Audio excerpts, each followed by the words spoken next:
Hi there, my name is Alana and I have a little bit of an obsession with high-end and luxury makeup. Today I'm so excited to be sharing with you the best and worst makeup of 2022 so far. Now, I have my absolute favorite launches of the year in front of me. I have my least favorite launches of the year also in front of me. I've got a few products that are just meh. They're in the middle. It's not every single mid-tier product. This is not a ranking of all the makeup I've tried. This is the best, the worst, and the products in the middle, they just disappoint me because they had so much more potential. Then at the end of the video, I have two products I want to share with you that were not new releases for 2022, but they're products that I've been reaching for more and more this year. And I just wanted to give them their little moment in the sun, the little moment of attention. So if you are ready to get some amazing product recommendations, keep watching. If you want to see me get a little bit spicy and you want to see me complain about high-end and luxury makeup, then definitely keep watching. We're going to start with the best, we're going to end with the worst, and then we're going to make it a little better with some newfound obsessions. So let's get into it. I'm going to start by saying that the top three, I was really wrestling on which place they go to, but the more I thought about it, the more I knew number one belongs to the one and only Charlotte Tilbury Beautiful Skin Foundation. Now, let me be the first to say that when this foundation came out, I was not over the moon. This foundation definitely has a learning curve. I find with this foundation that I get the best results by putting on a nice layer of Charlotte Tilbury's Magic Cream, letting that sink into the skin for just a few minutes, and then going in with the foundation. I have dry skin and I do find that this foundation can be a little bit drying if you don't prep your skin properly. But if you prep your skin properly, oh my gosh, this is stunning. It is glowing. It truly lasts all day. I just got back from a 2.5-week trip to Europe. We were in Greece, we were in Italy. It was hot. It was so hot, it was humid, and if you know me, or you know me on the internet, you know that I want beautiful photos of myself with glowing skin, flawless makeup everywhere I go. So having makeup that was not going to stand the test of time, absolutely a no-go on this trip. And while I brought several foundations, I wore this one effectively every single day. It stayed put. It was sweat proof. It was humidity proof. It left my skin glowing. It felt comfortable. It didn't get cakey. Now that I've gotten to know it, I have so many good things to say about it. I can't recommend it enough.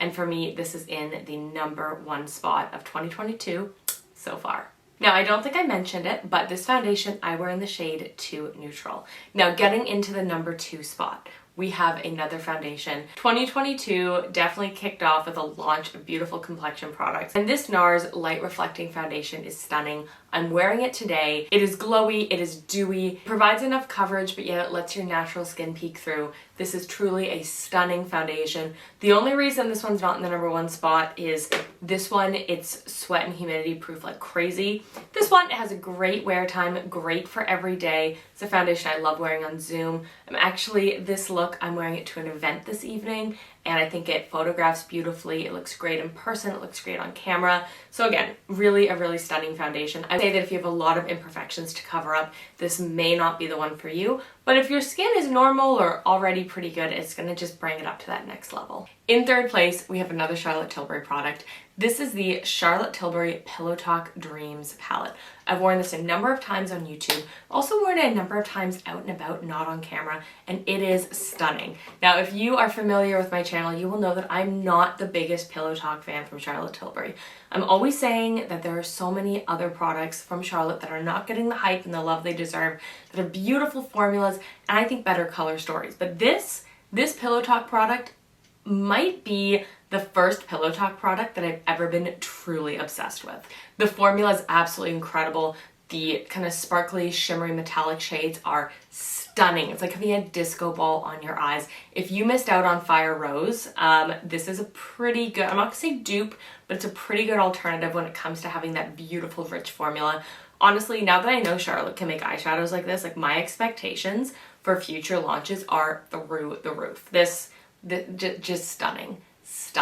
And if you want to bring it up a level, I never thought I would recommend the Pillow Talk eyeliner. This was a launch of hers from a little while ago, but this as the eyeliner when you're wearing it with the Pillow Talk Dreams just brings everything together. It looks so pretty. it looks stunning, and it complements the look so well. So definitely, if you're going with that eyeshadow quad, I definitely recommend the Charlotte Tilbury Pillow Talk eyeliner. The next product is a lipstick. It's from Merit Beauty. This is the Signature Lip Lightweight Lipstick. I have it in the shade Baby, and for the life of me, I cannot find it right now, but I know it's in one of my purses. Actually, let's check. Let's just see if it's in my bag right now. Okay. That's embarrassing. I just checked all my purses downstairs, and of course it is in the bag right beside me that I'm bringing out this evening. Okay, so this is the shade Baby. It is so pretty. It is so lightweight. It kind of, if you're familiar with Charlotte Tilbury's lipstick formula, it reminds me of Very Victoria in terms of just how lightweight it is on the lips. It's more like a filter or a soft wash. Feels comfortable, hydrating, looks natural. It is so, so pretty. And I think it's just a really, really well done lipstick. It's basic, it's neutral, but it is truly something that has been living in my purse since the launch. It goes with every single look that I put together. Okay, so our next two products, I'm not saying that they don't deserve to rank higher. I'm saying that they have come into my life in the last 7 days, and I am over the moon impressed with them. They're stunning. I think that if I continue to use them the way I've been using them this week, when I do my best and worst makeup at the end of 2022, I could definitely see them ranking higher. But for now, I have to say these are incredible. But we're putting them on a slightly different list. I'm gonna say that I love these, I'm obsessed, and they have so much potential. First up, the bronzer I'm wearing today. This is the Beautiful Skin Bronzer from Charlotte Tilbury. This is a new cream bronzer launch, and it is effortless to apply. I think it just sculpts out the face beautifully. I wear it in shade 1, which is the fairest shade, and she got the undertones so, so right. It's warm enough that it is clearly a bronzer on me, but yet it is neutral enough that I can still sculpt out my cheeks, and it doesn't go pull too orange, and it doesn't get patchy. And you know, she claims it is sweat proof and humidity proof, which, you know what, it's interesting because it has Beautiful Skin in the name, just like the Beautiful Skin foundation, which I just described legitimately as sweat proof and humidity proof. So, so far it's been wearing beautifully. I had it on yesterday, I was gardening, it still looked great. Like I said, I'm going out to an event tonight, and I'm confident it's gonna look great. So overall, super, super impressed with this bronzer. I do think it deserves to be up the tier, but I just have a really hard time as a reviewer, like having only used a product 3 times, to put it in that like next level tier. Similarly, from somebody who we know is incredibly consistent, Pat McGrath. So Pat very recently has launched her new Divine Duo blush duos. I picked up 2. I picked up Aphrodite Amour, which in my review video I kept saying Aphrodite Armor because I glanced at it quickly. It's not because I can't pronounce it in French. It's because I legitimately thought it said armor, and I was just thinking that like Aphrodite, this like goddess of like love and beauty, is, you know, putting on her armor, she's putting on her makeup, you know, she's putting on her armor, and she's gonna go off to like a love battle. And anyways, that's the image I had in my mind. But no, it's Aphrodite Amour. And I gotta say, I like my idea of Aphrodite Armor better. And then I also picked up Divine Rose 2. So 2 very beautiful shades. I have a review on these. I'm gonna leave a link down below. I actually have reviews on a lot of these products. I'm gonna leave a link down below, so feel free to check those out. Again, beautiful formula, sits very comfortably on the skin, good wear time, beautiful, beautiful shade range. I could totally see these being, again, in that next tier, but they've been in my life for a week, and we know how I feel about that. So incredible product. I see potential. Okay, next up, we are getting into this mid-tier. The products are both good, but I think they could have been great. Let's start to get a little spicy. Okay, so first up from Pat McGrath, we have the original, or the first Bridgerton palette. So this is a palette with 6 different shades. We can see this stunning, this blue is why I bought the palette. It's like a Cinderella, like just so, so beautiful. Then we've got 2 very hot pink shades, and then we've got some sort of purples and a neutral. So overall, a really pretty palette. I will say that the reason it's not great, well, the formula is incredible, like you can create beautiful looks, I'm not denying that. But the reason it's not great is this is not Bridgerton to me. So they actually ended up releasing a second palette that again leaned very heavily on the hot pinks.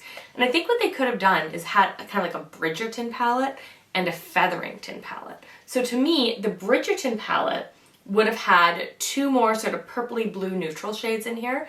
That would have made it stunning. And then the Featherington palette could have had these hot pinks and kind of yellows, and they could have been two different palettes that complemented each other, but that's not what it was. So this palette on its own is beautiful, but where I get confused is with the second Bridgerton palette. And even when you look at the packaging, so I'm going to call this the Bridgerton palette, and the other palette I'm going to lovingly call the Featherington palette. I know that's not what it's called, but hear me out. That one is in the pink, and again, they've got the shimmery blue, they've got the purple, they've got the neutral, they've got the pink. To me, all they've really done is added a kind of weird green gold shade, which I think could have looked really kind of forward-thinking with more pinks and the kind of the yellow golds. And some of the shades that are in that palette, I'm like, why aren't you here? So again, incredible IP to collaborate with, incredible makeup brand, incredible formulas, but if you were gonna do the two palettes, like, I just think they should have been different, and that is why it is truly mid. The other product I'm gonna say is mid is from Charlotte Tilbury, and this is her 5-minute face set. So this is a little trio of 3 different cream products. There's sort of a lip and cheek, there's a highlighter, and there is an eye pencil. Again, the formulas are good. This container is super bulky and like not convenient for on the go. Like I truly don't understand why it is so bulky. And I really feel like it would literally be easier if these 3 products just came with caps to put in your purse. Like it is needlessly bulky, so it loses a point for that. But also I just feel like it was released, we reviewed it, and then I literally have not seen anybody talk about it or use it again on YouTube. So look, this is cute. I'm gonna use it, probably not on YouTube, and I will say that, you know, there's a lot of makeup products that are more designed for people out in like real life and in the real world, and I can see this working there. But again, it's so bulky that like this would not fit in many of my small bags. So I don't know. I just feel like we were almost there, but it didn't quite conceptually make it over that mark. Not to complain about the formula. Again, I have a review on it. Everything's linked down below. But let's get into the products that were truly, truly awful. Okay, like legitimately awful. Okay, so we're gonna start off with a product that just made me sad. This is from Christian Dior, and it is their Houndstooth lipstick. The formula is fine. It's in the shade 772 in their matte formula. My complaint is entirely with the packaging. So it just honestly feels cheap. It just feels printed on. It feels like if I tried that I could just scratch it off with my nail, and it doesn't feel satisfying in the hand. Like I have to say, I think that their lipsticks in the original packaging feel more luxurious.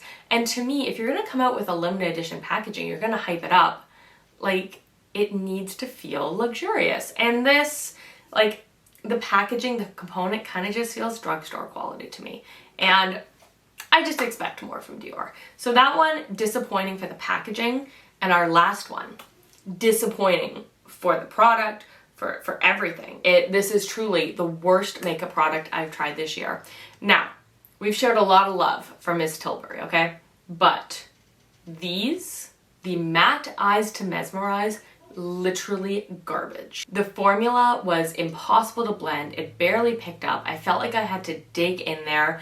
It was really hard to take off. So I mean, yeah, it claimed that it was long lasting, but like I still want to be able to take it off with. And honestly, the formula is just so different. So with the original Eyes to Mesmerize, which are, you know, kind of shimmery cream eyeshadows, they feel moussey, whipped, light to the touch. I can blend them out with my fingers effortlessly. I can use a brush if I want.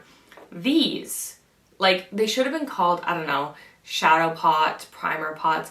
I don't know, but I feel like when you put them under the Eyes to Mesmerize, I'm expecting the same moussey, fluffy formula, just matte. And if she had done that, I would have been obsessed. So I purchased them in Nude Cashmere and Flawless Beige, and both sucked. Like, they were awful. You'll leave that video linked down below if you want to watch me struggle with them. I normally don't struggle with makeup, okay? You know, I use the MAC Paint Pot in Painterly as my everyday kind of eyeshadow base. I was expecting something more like that with a little bit more slip to it, but these were just horrific. So anyways, those are the best and worst products of 2022. Then I wanted to give 2 really quick little shout outs. First is to the NARS Orgasm Eyeshadow Quad. This is a really pretty neutral eyeshadow quad. I brought it with me on my trip.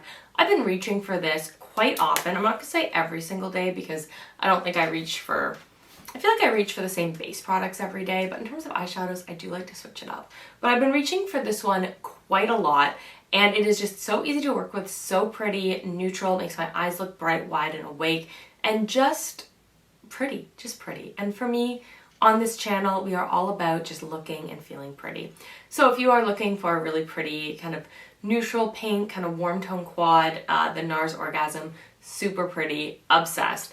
And the other product I wanted to give a really good kind of honorable shout out to, it's probably the best fragrance I've tried this year. This is L'Interdit by Givenchy, and it is Nocturnal Jasmine. Now, first of all, jasmine is one of my favorite scents in a perfume. So if you like a jasmine perfume, this one is very, very jasmine forward, very jasmine heavy. Smells absolutely beautiful. I have it in the eau de parfum, and this has been one of my favorite scents to wear to evening events. I'm wearing it right now. I'm going to be wearing it to the party I'm going to tonight. I'm going to be wearing it to a wedding tomorrow, and I'm just constantly reaching for it. It is on my vanity, and I just honestly, I love the entire L'Interdit collection from Givenchy, the original, the red, like really everything within this collection for me has been hits, but this Nocturnal Jasmine, stunning. And there you have it, the best and the worst products I have tried this year, along with some products that were a little disappointing because they could have been better, and some products not released in 2022 but that I've been obsessed with lately. So I hope you enjoyed this video. I'd love to hear your comments down below. What are the best and worst products you've tried this year? Do you agree with my comments? Do you think I'm totally off base? You guys know I love chatting with you guys down in the comments. So thank you so much for watching. I hope you enjoyed this video. If you haven't already, please subscribe, because if you love luxury and high-end makeup and handbags, then I have a ton of content for you. I'm going to leave reviews linked down below for the products that we spoke about, as well as my Charlotte Tilbury playlist, which has over 50 videos now dedicated to Charlotte. So if you like Charlotte Tilbury and you want to go on a binge, go watch that. If you have a question about Charlotte, I probably already answered it, so go check that out. And I say it with love because I'll still answer it in the comments, but I just want to show you like how much I mean it when I say I'm obsessed with Charlotte Tilbury. Anyways, thank you so much for watching. I hope you've enjoyed this video, and I'll see you soon. Bye. Mwah.